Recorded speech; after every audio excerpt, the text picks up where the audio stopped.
गाना बाजिला मोटलो बानी नाचिला हमरो पेंगो डुसी गाए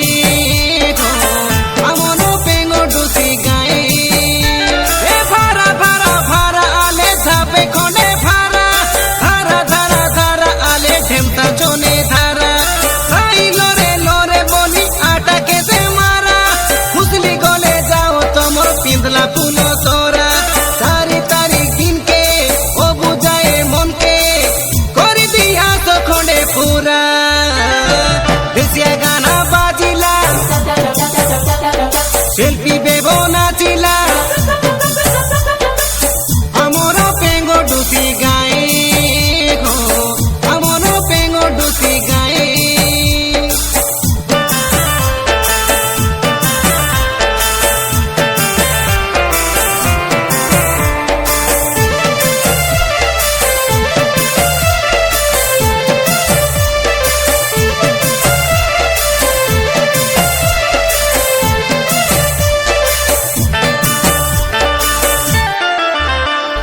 हमरो गाँव ठारू बाबू खोंडे कोसे दूरो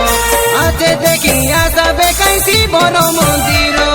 आधे पड़ी गुआरी से कोले भाई तारो जैसी सोते चाची करी मन कोला से बड़ो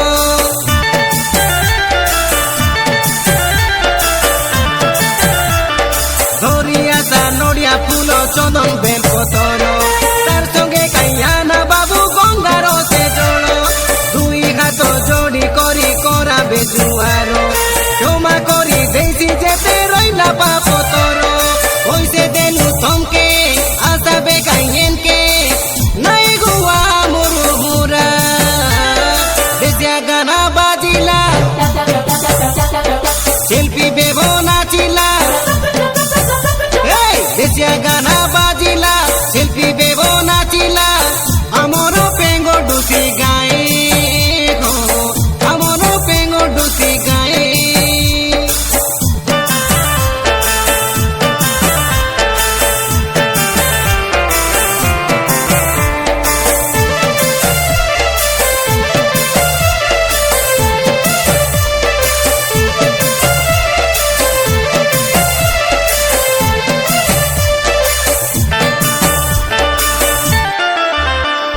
सुंदर सिंह सुरेंद्र राम घृति केसो पिंदिया चुआजी रकम रकाम डेरेसो सारी लोकर मुए आते होसो खाली होसो तोमे आइले डांसा बेकाई कोई बुआरी किसो